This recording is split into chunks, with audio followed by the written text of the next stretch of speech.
बहुत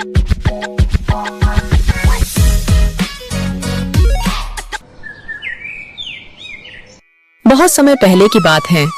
किशनपुर गांव में रमेश नाम का एक गरीब लकड़हारा रहता था। वह बहुत मेहनती व ईमानदार था। रमेश प्रतिदिन जंगल जाता और वहां से लकड़ी काटकर उन्हें बाजार में बेचता था। लकड़ी काटकर जो धन मिलता था उसी से उसका गुजारा चलता था। सुनो जी, तुम कोई और काम क्यों नहीं करते हो? इससे हमारा सही से गुजारा नहीं होता है। क्या करूं? भाग्यवान कोई और काम भी तो नहीं मिल रहा है।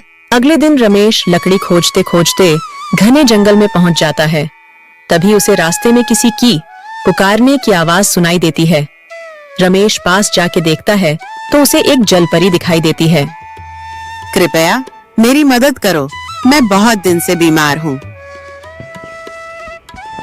लेकिन मैं भला तुम्हारी मदद कैसे कर सकता हूँ? तुम तो एक जलपरी हो। इसी जंगल कुछ मील दूर एक गुफा है। उस गुफा के अंदर एक जादुई गुलाब के फूल है।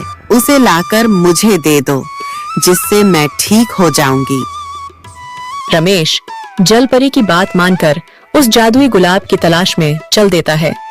कुछ समय चलने के बाद वह उस गुफा के पास पहुंच जाता है। रमेश गुफा के अंदर जाता है। जैसे ही रमेश फूल तोड़ने वाला होता है, तभी उसमें से एक जिन निकलता है। मूर्ख मानव, तुम यह जादुई फूल नहीं ले जा सकते जब तक तुम मेरे 2 प्रश्नों के उत्तर नहीं दे देते। यदि तुमने मेरे दोनों प्रश्न के उत्तर सही दिए तो तुम यह फूल ले जा सकते हो। यदि तुमने एक भी प्रश्न के उत्तर गलत दिए तो मैं तुझे खा जाऊंगा। ठीक है, पूछो अपने प्रश्न।